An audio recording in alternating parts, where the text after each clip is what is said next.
Yesus itu hamba dalam fungsinya Tuh. sebagai Mesias yang mempersembahkan dirinya untuk menebus manusia. Tuh. Coba baca Markus 10 ayat 45. Baca Joni, silakan. Ini Kak, kebetulan saya kan juga pengikut lama nih kan, pengikut kakak ataupun apologet lain. Nah, belakangan ini aku lihat banyak kali perseteruan, bisa dibilang perseteruan lah ya, gitu, atau perdebatan lah gitu, terutama dengan yang terakhir-terakhir ini mengenai hamba ya, dengan Bang Edis. Aku jadi bingung gitu Kak, karena aku banyak mengikuti apologet, banyak perbedaan pendapat segala macam gitu kan. Tapi memang saya cari-cari tahu, ada memang katanya di situ di Yesaya 52 ayat 12 atau 13 gitu ya. Memang katanya di situ Yesus itu adalah hamba. Itu gimana Kak ya? Bisa penjelasannya Kak? Itu kan nubuatan, dia mengambil kodrat manusia kan. Kan Tuhan itu bernubuat kepada Yesaya. Nubuatannya itu hamba, karena Yesus itu mengambil kodrat hamba. Dijelaskan sama Rasul Paulus di Filipi 2 ayat 7. Mengambil rupa hamba dan menjadi sama seperti hamba. Jadi dia yang ilahi itu seperti manusia, seperti hamba. Tetapi apakah dia adalah hamba? Tidak. Dia Allah yang seperti hamba. Ngerti nggak? Makanya Musa manusia tapi seperti Allah. Padahal Musa bukan Allah. Betul tidak? Ngerti nggak bahasa kata seperti? Coba kamu baca. Iya. Filipi 2 ayat 7. Memang betul ada kata-kata seperti kan. Iya. Seperti. Jadi dia Allah yang mengambil rupa manusia dan menjadi seperti hamba. Nih, kamu bisa baca Ibrani 2 ayat 14, itu jelas banget. Karena anak-anak itu adalah anak-anak dari darah dan daging, dan ia juga menjadi sama seperti anak-anak itu, supaya dengan matinya ia memusnahkan Yesus memusnahkan yaitu iblis yang berkuasa atas maut. Seperti Allah seperti manusia. Nah, manusia seperti Allah. Beda. Nah, begitu. Jadi, apakah Yesus itu dikatakan hamba? Seperti hamba tepatnya. Tapi kan di Yesaya 52 ayat 13 itu. Silakan kamu baca. Enggak apa-apa, it's okay. Ya. Yesaya 53 ayat 13 ya. Sesungguhnya hambaku akan berhasil, ia akan ditinggikan, disanjung dan dimuliakan. Kan gitu. Ada kata-kata seperti itu kan, itu kata-katanya itu hambaku. Itu kan kata-kata Allah. Disanjung dan dimuliakan. Siapakah yang dimuliakan sebenarnya? Adakah manusia dimuliakan Allah? Makanya karena kenapa? Dia dikatakan hamba, tapi di satu sisi lain dia Allah, disanjung dan dimuliakan. Kita baca ya di dalam Yohanes 17 ayat 5 dikatakan apa? Ya Bapa, permuliakanlah anakmu. Karena itu tadi nubuatannya. Dia dipermuliakan. Tapi dengan apa? Dengan kemuliaannya sendiri, kata Yesus. Yang kumiliki sebelum dunia ini ada. Jadi ada banyak ayat menjelaskan ayat yang satu, yang lain. Sehingga kita itu tidak boleh memframing Yesus itu adalah hamba. Dia itu seperti hamba. Gini Kak, karena perseteruan kemarin aku jadi cari-cari kan. Tidak ada berseteru, saya tidak berseteru. Justru saya menjelaskan.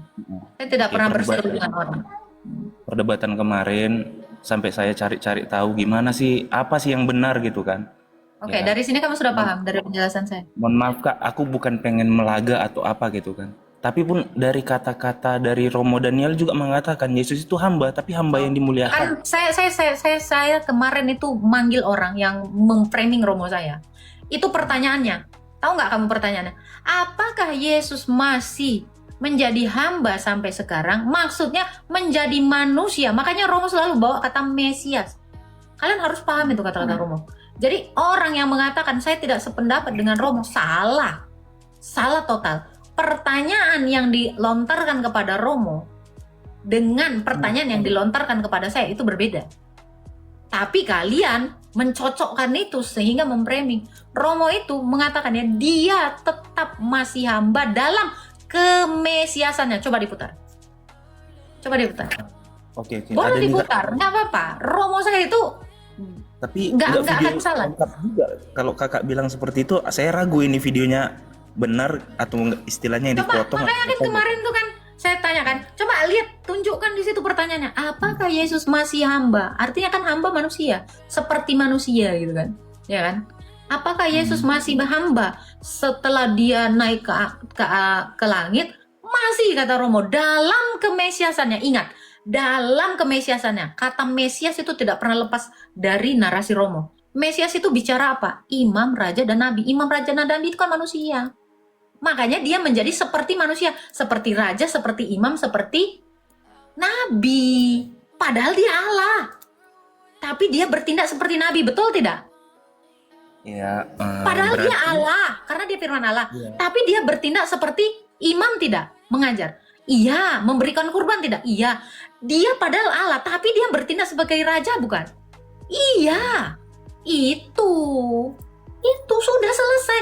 Kalian, aduh saya bilang ya, tenang, renungi dan resapi. Begitu. Berarti Kak, Oke. sebenarnya kalau saya simak gitu kan, berarti sebenarnya bukan ada yang salah atau enggak, gimana ya? Bukan salah Nah, sih memang yang sebenarnya. sana yang salah, memang udah salah yang sana. Karena apa? Ketika saya tanya, apakah Yesus adalah Allah? Itu poinnya sebenarnya. Ini, apakah menurut Bang Edit, apakah Yesus itu adalah Allah? Iya, dia Allah, tapi seperti yang saya pahami seperti Musa. Jadi dia bukan Allah, tapi hanya seperti Allah, seperti Musa. Karena Musa seperti Allah. Musa manusia tapi seperti Allah. Sok-sokan kayak Allah gitu loh. Yesus itu Allah, tapi sok-sokan kayak manusia. Ngerti nggak? Bahasa Indonesia ini saya mudahin ini. Seperti ini. Ya. Itu loh. Dan dia memahami Yesus itu Allah karena otoritas tadi. Karena Allah bagi dia adalah otoritas, sama seperti Musa diberikan otoritas seperti Allah. Makanya salah. Jadi Oke, Kak. kalau ada yang bilang dua-duanya nggak ada yang salah, kamu gila. Kebenaran itu cuma satu, nggak bisa Nggak gila. dua. Langsung Kalau ini. salah katakan salah aja, nggak apa-apa. Enggak Kak, saya bukan apa, karena saya pun nggak tahu gitu kan, makanya saya Iya, aman, nggak apa-apa. Silakan. Ayat 7. Iya, ayat 7, melainkan telah mengosongkan dirinya Oke, sendiri. dari ayat 6 deh. Ayat 6 biar kamu tahu dia Allah. Cepat, silakan. 6. Yang walaupun Tolong bacakan aja Kak, soalnya Oke. agak lelet di sini. Oke, tapi dengarkan saya akan pelan-pelan. Yang walaupun dalam rupa Allah, rupa Allah, ya, yang walaupun dalam rupa Allah tidak menganggap berarti bukan itu toh, ya kan? Ya, tidak menganggap kesetaraan dengan Allah itu sebagai milik yang harus dipertahankan. Dia tidak menganggap kealahannya. Ya. Artinya apa? Dia dijelaskan lagi, melainkan telah mengosongkan dirinya dan mengambil rupa seorang hamba. Jadi diambil dulu rupa hamba dan menjadi sama seperti manusia. Jadi diambil dulu kemanusiaan itu melalui kelahiran ya, di rahimnya Maria, diambil dulu, lalu dia seperti manusia, dan dalam keadaannya sebagai manusia ia telah merendahkan dirinya taat sampai mati, bahkan sampai mati di kayu salib. Jadi dia Allah, terus udah dia Allah, diambil kodrat manusia, terus dia seperti hamba, dia merendahkan dirinya itu seperti hamba gitu loh. Padahal dia Allah. Sampai sini paham? Saya paham Kak penjelasan Oke. Kak. Jadi arti seperti ya, saya sebenarnya manusia, tapi seperti Allah. Ya kan? Nah, Musa itu manusia, tapi seperti Allah. Kenapa? Karena ada otoritas. Ya kan? Ada kemuliaan. Ya, tapi sebenarnya saya tidak mulia, tapi saya seperti dimuliakan gitu. Nah, kalau Yesus ini kebalikannya, dia Allah, benar-benar Allah, punya kemuliaan. Namun dia itu seperti dalam pengoperasiannya dia seperti hamba, ya. untuk mempersembahkan nyawanya itu loh, yang sudah diambil tadi sebagai kurban. Makanya dia bertindak seperti imam, padahal dia Allah. Dia seperti nabi bernubuat, padahal dia Allah yang bernubuat, yang memberi nubuat. Dia seperti raja yang memberi makan umatnya, padahal dia adalah Allah. Sampai sini, Pak. Iya kak, dikit lagi nih kak. Gini sih kak, karena tadi kakak bilang kan pertanyaan ke Romo itu, apakah Yesus itu masih hamba? Masih, iya, masih memiliki kodrat kemanusiaan. Itu. Jawabannya tadi itu kakak bilang kan, Coba kamu dengarkan aja deh videonya. Saran saya dengar. ada sih kak videonya, ada. Boleh didengarkan. Oke kak, nah itu juga ini kak, Romo Apa yang sendiri kamu dapat? bilang tadi gitu. Ya, apa yang kamu tangkap dari poin itu? Dalam keadaannya, kamu ingat itu? Ayat 8 itu, disuruh Romo itu baca. Dalam keadaannya sebagai manusia, betul nggak? Waktu dia mau menjelaskan 9-10-nya. Makanya dia dimuliakan. Ya, kodrat kemanusiaannya itu, itulah yang ditinggikan. Iya, tadi kan kesimpulan Romo gini kak, jadi Apa? hamba Tuhan yang dimuliakan itu, jadi hamba Tuhan yang Coba dimuliakan kamu lihat pertanyaannya. Kamu lihat pertanyaannya. Romo, saya bisa saya telepon sekarang biar dijelasin. Saya terlalu paham itu. Terlalu paham. Dalam keadaannya sebagai manusia. Nah, kodrat kemanusiaannya itu kan bukan kodrat kealahan. Dan itu rendah. Kodrat kemanusiaan yang tadi diambilnya itu. Dan Allah mengaruniakan dia. Ya, Sang Bapa itu mengaruniakan dia. Dan Sang Bapa itu kan tetap di dalam kealahannya. Karena dia tadi yang saya baca tadi itu apa? Dia sudah merendahkan diri. Makanya dia ditinggikan. Kalau dia tidak merendahkan diri, bagaimana Bapa meninggikannya? Sih? Sampai sini? Paham? Paham sih, paham kak. Nah itu, karena dia kan sebelumnya tinggi, maha tinggi. Terus kan dia merendahkan diri. Makanya dia mengambil rupa hamba. Kalau dia tidak merendahkan diri, bagaimana dia mengambil rupa hamba? Nah, berarti dia sudah rendah dong, karena sudah merendahkan diri. Karena dia tidak menganggap kesetaraan tadi. Ya, sudah tidak menganggap kesetaraannya, melainkan merendahkan diri. Untuk itulah kenapa Bapa mengaruniakannya. Ya, memuliakannya. Dan kamu tahu, Bapa memuliakannya dengan apa? Dengan kemuliaan yang dimiliki Yesus sendiri. Yohanes 17 ayat 5. Itu. Yaitu karena sudah merendahkan diri, toh. Nah, makanya setelah selesai itu, dia ditinggikan. Karena sudah turun, kan? Itu kan tadi penjelasan Romo. Ingat ya, dengar tadi klimaksnya adalah dalam keadaannya sebagai manusia, sampai disuruh baca ayat 8-nya itu. Nah, itu. Jadi apakah dia masih dalam kodrat hamba? Ya, kodrat kemanusiaannya itu yang ditinggikan tadi. Makanya dia sebagai raja juga dia disembah, tetapi penyembahan kita terhadap raja. Namun keilahiannya, penyembahan kita itu dalam keilahiannya, yang satu di dalam Bapa dan Roh Kudus. Berarti Yesus itu memang pernah jadi hamba? Ya kan udah dibilang dia merendahkan diri.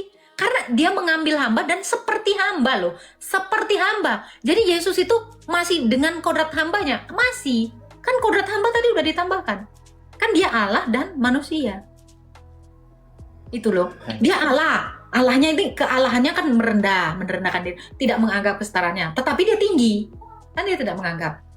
Lalu dia tambahkan kodrat manusia. Nah, kodrat kemanusiaannya ini kan hamba, ini rendah. Makanya dia ditinggikan, sangat ditinggikan. Dan dimuliakan. Ya, karena setelah naik, kan ditinggikan naik toh. Betul nggak?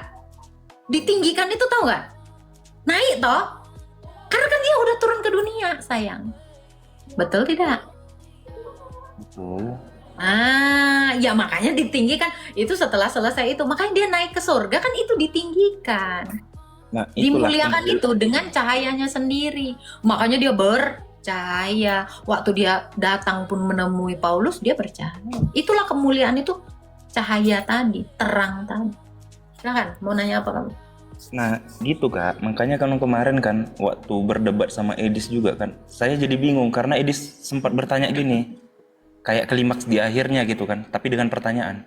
Jadi kalau ada orang yang membilang Yesus itu adalah hamba, itu sesat gitu kan? Ya karena selesai sampai di situ, ya sesat, memang sesat lah yang mengatakan Yesus hamba, karena dia Allah yang mengambil kodrat hamba. Dia seperti hamba. Seperti hamba. Kalau sudah seperti hamba, ya menjadi hamba.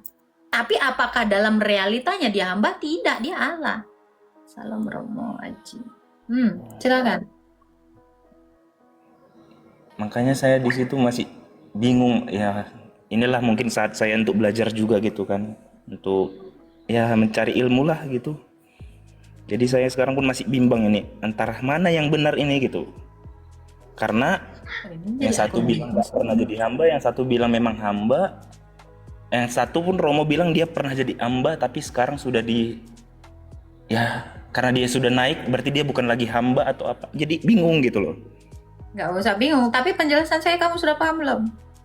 Saya paham, penjelasan Edis pun saya paham, penjelasan Romo pun saya paham gitu. Makanya saya di sini bingung. Oke. Saya tanya, penjelasan Edis gimana? Paham kamu tentang penjelasan Edis apa?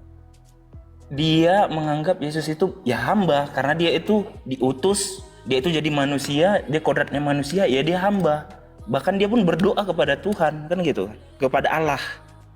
Ya seperti layaknya manusia, kita juga menuhankan Kepada Allah gitu. Mana ada dia dikatakan berdoa kepada Allah, ngarang kamu? Kepada Tuhan ya, kepada Bapa gitu. Bapa. Jangan, karena Allah dia pun Allah, karena dia firman Allah. Makanya kamu itu harus paham dulu. Makanya di Alkitab itu teliti sekali. Bapa, dia ngomong toh. Jadi kok nggak oneness? Jadi kok nggak bingung? Bapa. Jadi firman itu berdoa kepada Bapa. Firman yang sudah merendahkan diri itu, mengambil rupa hamba. Kan dia seperti itu. Loh, jadi jangan bilang dia berdoa kepada Bapa. Gitu.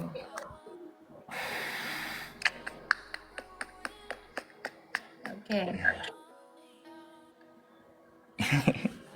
Oke lah Kak, kalau gitu sudah agak sedikit. Makanya bahkan salam Romo Aji. Romo Aji. Ini ya. Nih, ini Romo Aji ya teman-teman. Ini aku lagi live Romo. Jadi mereka itu mengutip video yang Romo jelaskan tentang pertanyaan seseorang. Apakah Yesus masih hamba sampai saat ini? Dan orang-orang menganggap dari penjelasan Romo, Yesus itu hamba. Dan dia benar-benar hamba, yang hamba saja, seperti Musa diberikan otoritas kepada Allah. Silakan Romo penjelasannya. Yesus itu hamba dalam fungsinya sebagai Mesias yang mempersembahkan dirinya untuk menebus manusia. Coba baca Markus 10 ayat 45. Baca Joni, silakan. Markus 10 ayat 5. 45. Ayat 45 ya, Mo? Ya. Karena anak manusia juga datang bukan untuk dilayani, melainkan untuk melayani dan memberikan nyawanya menjadi tebusan bagi banyak orang. Ya, dia menyebut dirinya anak manusia, itu merujuk kepada Daniel pasal yang ke-7 ayat 13. Baca. Berapa tadi? Seorang seperti Daniel 7 ayat 13. Ini familiar sekali. Oke, aku terus melihat dalam penglihatan malam itu tampak datang dengan awan-awan dari langit seorang seperti anak manusia. Datanglah ia kepada yang lanjut usianya itu. Jadi ini bukan sekedar manusia biasa, karena datangnya dalam awan-awan, dan di dalam perjanjian lama ketika ada sosok disertai awan kah, disertai kilat kah, disertai api kah, itu menunjukkan kehadiran ilahi. Berarti kalau gitu yang disebut anak manusia ini sosok ilahi yang akhirnya ditegaskan oleh Yesus di dalam Matius pasal yang ke-26 ayat 63 sampai 65. Baca. Kami kayak gitu. Di sini belajar harus baca. Baca. Apa tadi Kak? Matius 26 ayat 53. Ayat 63 sampai 65. 63. Oke. Tetapi Yesus tetap diam, lalu kata imam besar itu kepadanya, demi Allah yang hidup, katakanlah kepada kami, apakah engkau Mesias, anak Allah atau tidak? Sampai 64 ya. Jawab Yesus, engkau telah mengatakannya, akan tetapi aku berkata kepadamu, mulai Engkau telah sekarang mengatakannya. Berarti Yesus mengatakan, ya saya Iya. Mesias. Seperti yang kamu katakan gitu. Nah, untuk menegaskan bahwa dia Mesias, lanjutkan. Lanjut. Ayat yang tadi.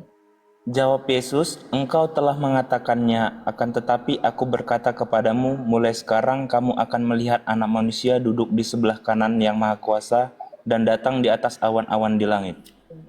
Nah, di situ dia merujuk pada Daniel tadi. Jadi ketika dia menyebut dirinya anak manusia, dia sebagai yang dilihat Nabi Daniel, yang juga diakui sebagai Mesias yang dimuliakan itu. Jadi itu artinya kalau Yesus menyebut dirinya anak manusia. Kembali kepada Markus 10, 45. Markus 10 ayat 45. Baca. 10 ayat 45. Karena Anak Manusia juga datang bukan untuk dilayani, melainkan untuk melayani dan untuk memberikan nyawanya menjadi tebusan bagi banyak orang. Stop dulu. Stop. Jadi anak manusia atau Mesias itu datang bukan untuk dilayani, tetapi untuk melayani. Lah kalau dia itu melayani, namanya apa? Hamba. Hamba. Pelayan. Pelayan itu apa? Hamba yang bagaimana? Hamba yang dinubuatkan di dalam Yesaya pasal yang ke-52 ayat 12. Nah, itu masuk. Baca lagi. Yesaya 52. Baca. Kami kayak gitu. Kami kalau menjelaskan gitu pakai ayat. Kau kira? Ini cara ngajarnya Romo gini. Makanya aku pun gitu. Ya nggak mau ngaji. Sungguh kamu tidak akan buru-buru keluar. Baca. Yesaya 52 ayat 12. Yesaya 52 Saya 52. ayat 12. Sungguh kamu tidak akan buru-buru keluar dan tidak akan lari-lari berjalan. Berapa, Mo? Yesaya 52 ayatnya 12 dulu sampai 13. Kok beda ya? Oh, 13. Baca. 13 ya. Sesungguhnya hambaku akan berhasil, ia akan ditinggikan, disanjung dan dimuliakan. Ya, nggak mungkin kalau dia hanya sekedar hamba lalu dimuliakan. Tadi udah dijelasin. Iya hamba, tapi hamba yang dimuliakan. Sesudah selanjutnya Lanjut. dia kan tadi dikatakan, kembali ke Markus dulu. Markus 12:45. Markus Baca. 12 ayat 4.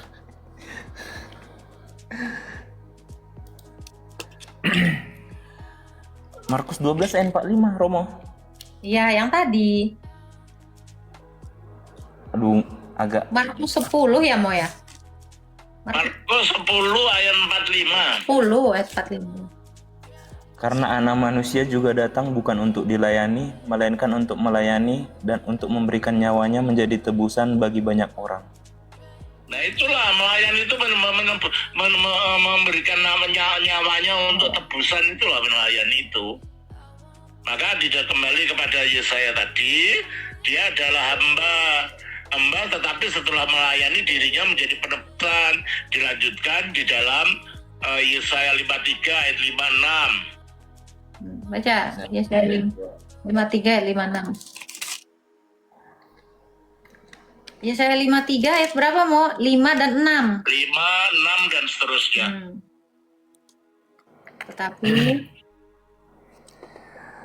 Tetapi dia tertikam oleh karena pemberontakan kita, dia diremukkan oleh karena kejahatan. Nah, itulah buktinya dia memperjuangkan nyawanya. Tertikam artinya penyalipan itu loh. Ya, Mo. Tertikam untuk apa? Lanjut. Diremukkan karena kejahatan Dia kita. diremukkan oleh karena kejahatan kita, ganjaran yang mendatangkan keselamatan bagi kita. Ganjar. Jadi dia mempersembahkan dirinya, nyawanya untuk penebusan. Nah, dalam arti itulah dia hamba itu, bukan Buddha ya. Dia adalah Mesias yang dimuliakan, yang mempersembahkan dirinya untuk melayani kepentingan keselamatan manusia. Itulah artinya dia. Oke. Udah? Sudah, Jadi Joni. Romo, aku mau bertanya satu Romo. Jadi sebenarnya Yesus itu pernah hamba atau tidak? Itu dulu deh. Gimana? Lah udah dijelasin. Yesus Masa- itu sebenarnya Udah dijelaskan loh, otaknya nggak nyampe sih. Pelayan itu memberikan nyawanya itu loh. ya, Kamu pertanyaannya gini. Romo, Yesus itu Allah atau hamba? Nah, silakan Romo. Gimana? Yesus itu Allah atau hamba, Romo? Yesus itu firman-Nya Allah. Bukan Allah Bapa. Firman Allah.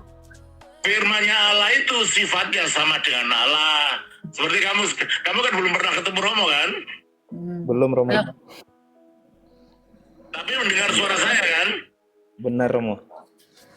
Nah, suara saya itu menggambarkan saya. Suara saya adalah saya. Sudah. Jadi apakah jadi gini Mo, mereka ini mengira bahwa Yesus itu bukan pencipta Mo, karena dia sudah dikatakan hamba. Nah coba kalau Yesus bukan pencipta, yang menciptakan dunia apa? Ya, pada waktu Allah menciptakan dunia menggunakan apa? Ya firman lah. Ya dia pencipta. Gaya firman lah. Nah, itu. Coba kita baca di dalam Kejadian 1. Baca. Kejadian. Pada mulanya Allah menciptakan langit dan bumi. Ya, ayat 3. Ketiga. Adapun Kejadian 1 ayat 3 ya Romo ya. Ayat 3-nya baca. Berfirmanlah Allah, jadilah terang, lalu terang itu jadi. Ayat 6. Berfirmanlah Allah, jadilah cakrawala di tengah segala air dan Berfirmanlah Allah, hendaklah segala air yang di bawah langit.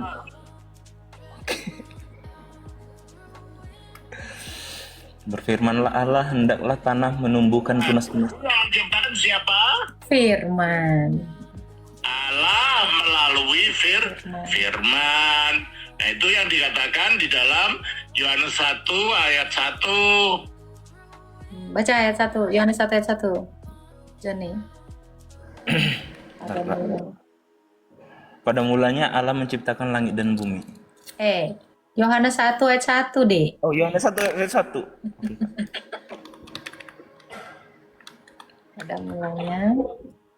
Pada mulanya adalah firman, firman itu bersama-sama dengan Allah dan firman itu adalah Allah.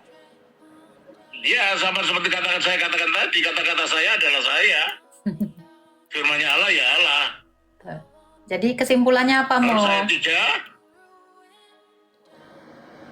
Kalau seberapa Mo? enggak, Yohanes 1 ayat 3 selanjutnya. Oh ayat 3 baca, ayat 3. Sebab aku sangat bersuka cita ketika beberapa Yohanes saudara 1 ayat 3. Yohanes Yohanes 1 ayat 3. pasal 1 ayat 3. Oke. Segala sesuatu dijadikan oleh Dia dan tanpa Dia tidak ada satu. Sesuatu dijadikan oleh siapa? Firman. Oleh firman. Dan itu yang kita lihat dalam Kejadian tadi. Jadi kesimpulannya Yesus adalah, silakan Romo. Firman-Nya Allah yang melaluinya Allah menciptakan dunia. Tuh, dan menjadi hamba. Dan itulah yang menjadi manusia. Dan ketika menjadi manusia itulah dia melayani kepentingan manusia. Menjadi penebus, mempersembahkan Nyaman. dirinya. Nah, dalam arti itulah dia disebut hamba. Tapi dalam keilahiannya dia tetap Allah dan pencipta ya Mo? Allah tidak bisa berubah. Nggak berubah. Ya galanya tetap Allah gitu. Oke, sudah paham Bang Jelas Joni? ya? Jelas Romo. Jelas, Romo. Terima kasih Terima Romo kasih. Aji. Sudah ya? Ya Romo Aji, terima kasih banyak Romo Aji, sehat Tuhan selalu. memberkati. Ya. Amin.